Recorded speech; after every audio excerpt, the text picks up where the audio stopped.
Hi, I'm Gabi from Ray Studios, and today I'm gonna be reviewing the Saramonic SR-M3 shotgun microphone.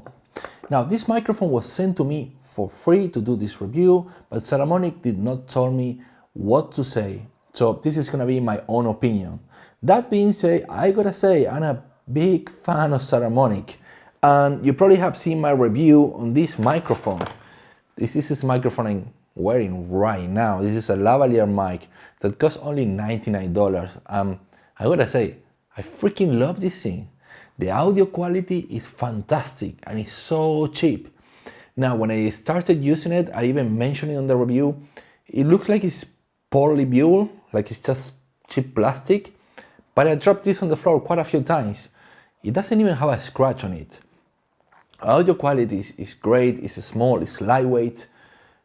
I love this thing. I've been using it for everything. Almost all of my videos review are with this microphone. I've been shooting some corporate videos with this microphone, interviews with these microphones. You can check some of the work I have done. I put a couple of links in the description below where you can check the audio from this microphone. So big thumbs up for Saramonic for doing this, and I hope that this live up for the expectations. Let's try to unbox these things. Well, not really unbox because there is not a box. Why didn't you put it on a box, Saramonic?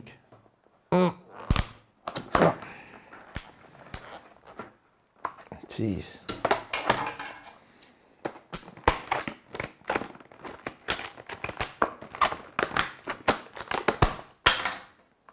Okay. And now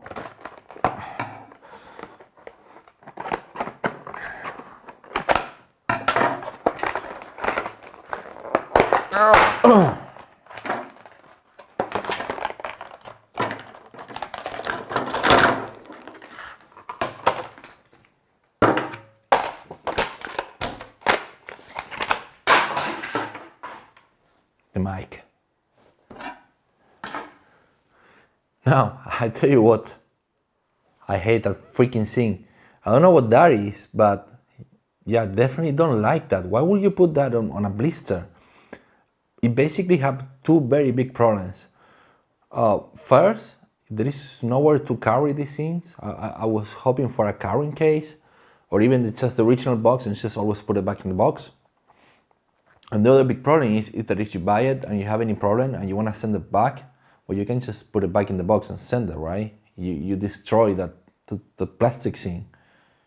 So I don't know if that's gonna be a problem. But that aside, let's talk about the microphone.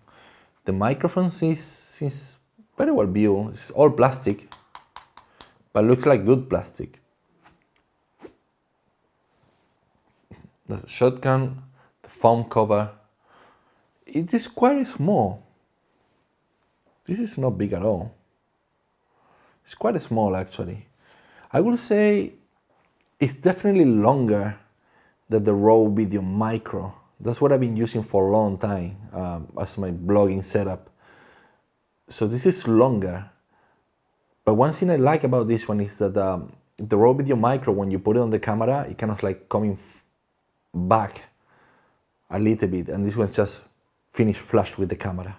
I will have to probably put it on the camera before I say that, but it looks like, yeah, design-wise, I like it a little bit more. You have a plus 10 dB boost, on and off switch. It has a microphone input, so you can plug another microphone, like for example, a lavalier. I'll be testing that in a moment. And you have a headphone jack, so you can monitor your audio with this thing, which is quite impressive. I mean, this is very affordable. It's just slightly more expensive than the Rode Video Micro, but it is about the same price that the Video Mic Go, cheaper than the Rode Video Mic, and definitely much cheaper than the Video Mic Pro. So this is very cool. When it's turned on, you have a blue LED light to show you that it's on. One thing that is really cool about it is that it uses AAA battery, which is small, doesn't take too much space. And compared with the video mic, I have the video mic on my studio and They have this weird 9 volts battery that they're very hard to find. At least that's the situation where I live. I live in China, and finding these 9 volts, it's not like you just walk to a supermarket downstairs or the convenience store and you can buy one. It's nearly impossible to find one. So if you run out of battery, well, you're done. You need to have a replacement battery ready for it. If not, that's it. You ruin your shot. With this one, you just buy a AAA battery pretty much anywhere. So that's very convenient. So let's test this microphone. You have a relatively long cable, which I appreciate because, you know, sometimes you might need it, and when you don't need it, you just go around the microphone a few times and that's it. So this is how the mic looks like when I put it on my A7R-M3, because I'm shooting on super certified mode, so I'm shooting on crop mode. I'm putting the kit lens from my A6300. My A6300 is actually right now recording, so the reason I like to use this for vlogging is because it has 5-axis in-body stabilization, while my A6300 doesn't. So this will give me much better footage. The preamps on my camera are set to the very minimum. They're set to 1. I don't know if you can appreciate it there. That's very impressive. That means the microphone pickup is very good. So let's test it out. This is probably what most people will use it, like mounted on a camera. So I'll test it out on an arm lens, but the way you can see how it looks like while mounted on a camera. This is a full frame mirrorless camera, which is actually kind of like a small, but you can see the microphone is not that big. And now let's test the sound. So basically now I have it on plus 10 dB, and let me see. So right now it is on plus 10 dB with the low cut filter off, and the microphone is pointing kind of like at my forehead, because if I want to be on the frame, actually I can see, because you know Sony cameras, they don't have the pop-up screen, so I'm kind of guessing what it is, but I'm trying to point with the lens at me, so the microphone is a little bit higher and I'm pointing somewhere at here, not pointing at my mouth like I wish it could. But this is how it sounds like with the plus 10 dB boost. I'm gonna turn the plus 10 dB boost off and see how that sounds like. So this is how it sounds like with the plus 10 dB boost off, and it's also with the low cut filter off. So this is the standard mic, how it sounds like. My arm is getting tired. I haven't vlogged in ages actually. So hopefully it sounds good. I mean, I just tested out and I monitored the audio directly from the camera, and it sounds pretty good. Now what I'm gonna try is with the low cut filter on and see how that sounds like. So this is with the low cut filter on, and the plus 10 dB boost is off, so it probably sounds a little bit weaker. By the way, here it's really unnecessary to have the low cut filter, because my fridge is off, the air conditioner is off. This is more or less a controlled environment, and in my home, in my living room, but there is really much echo in here. It's a relatively good place for audio, and there isn't any rumbling noise around or wind or anything, so really unnecessary to have the low cut filter on at this moment. By the way, I'm going to be switching microphones, so you pay attention somewhere on the screen. I'll say which microphone is rolling at the moment, so you can compare one to the other as well. Probably you can see in that camera that I now 1 arm's length, so it's about maybe less than a meter, of course, I guess, somewhere around a meter from the microphone. And now I'm gonna do the final test, in which I'm gonna test the microphone with the low cut filter on and the plus 10 dB boost. Let's see how that sounds like. So I'm boosting the signal, but I cut in the lows.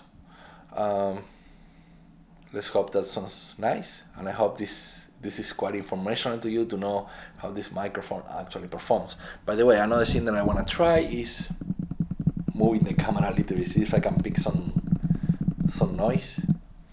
I'm probably shaking too much just now, but you know, like if I'm walking and moving around, this is how it will sound like. I don't know if you can pick on any sound that shouldn't be there from the movement of the camera.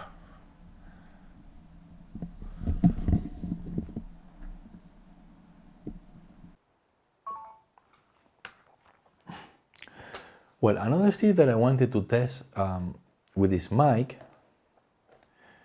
is about, I'm gonna set it back to 0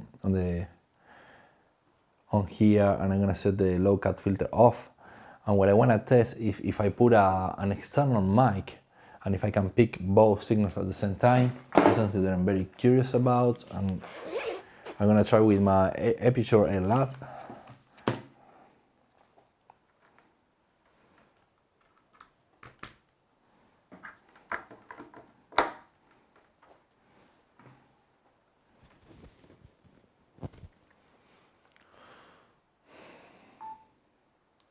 So let's see how that sounds like. So now I have I have one lavalier, which is the Saramonic wireless mic, into my A6300 right over there. And then I have another lavalier, which is the Aperture A Lav, which is hanging here from the camera. I hope it doesn't make noise as I move the camera. And then I have the shotgun. So these two are on all the time. You cannot switch one off and then put like the both on all the time, the both running. Why this is useful is because there is some people that tend to do this, like walking around and narrate what's going in front of them. So you want to have the shotgun pointing at whatever is in front of you to get good audio quality from whatever is happening. And then you want to, at the same time, because you're narrating, if the shotgun is pointing that way, your voice is not going to be here well, it's going to be very weak. So you can plug a lavalier mic to the shotgun as you're narrating and walking around and showing something. For example, showing sports. Let's say you're filming something in sport, or you're showing, you're doing travel vlogs and you're showing a city. So as you're showing whatever is in front of you and picking up the audio from in front of you, you could be at the same time narrating and talking about it. So this is how the A-Lav plug into the Saramonic shotgun mic sounds like. And one thing that I wanted to know is if I do this, well, now I'm supposed to be picking both the shotgun and the lavalier at the same time, this is kind of weird. So let's try to do this as I'm turning around the mic. How that sounds like. Can you notice the difference when I have it pointed at me and when I have it pointed away from me? Well, I hope it sounds good. The other thing that I wanted to try, and I was very curious about it, is the way to monitor the audio.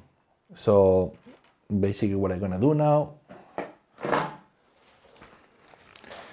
because now I have the lavalier connected to me, actually what I'm gonna do is I'm gonna probably have it pointed at me. I have this pointing at me, and I'm gonna connect this directly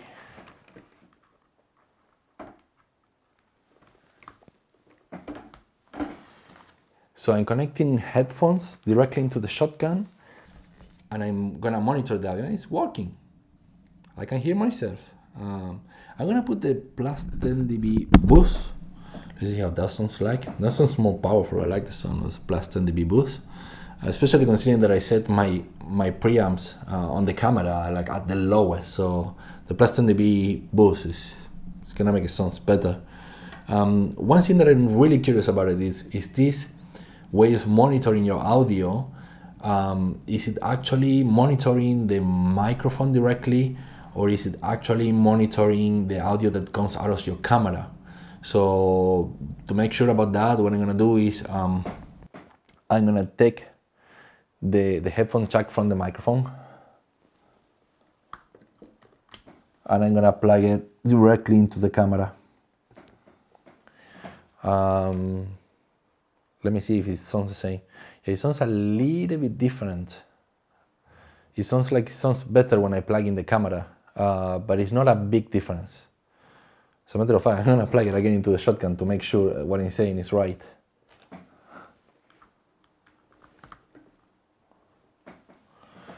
Okay, I'm testing now. Yeah, it sounds a little bit different. Let me see if I plug it. Oh, okay.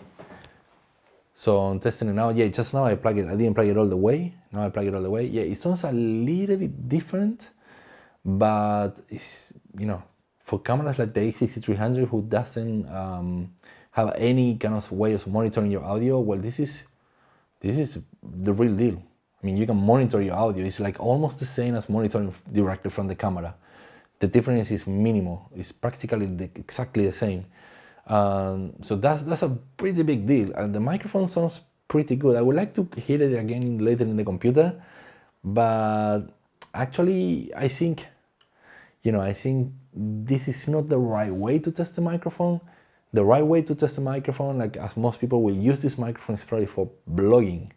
So what I intend to do is I'm gonna go out, I'm gonna do a travel blog. I'm gonna fly to another city and I'll be using only this microphone, this camera, and I will show you on detail how this microphone performs. So I'm gonna test it out to the limit.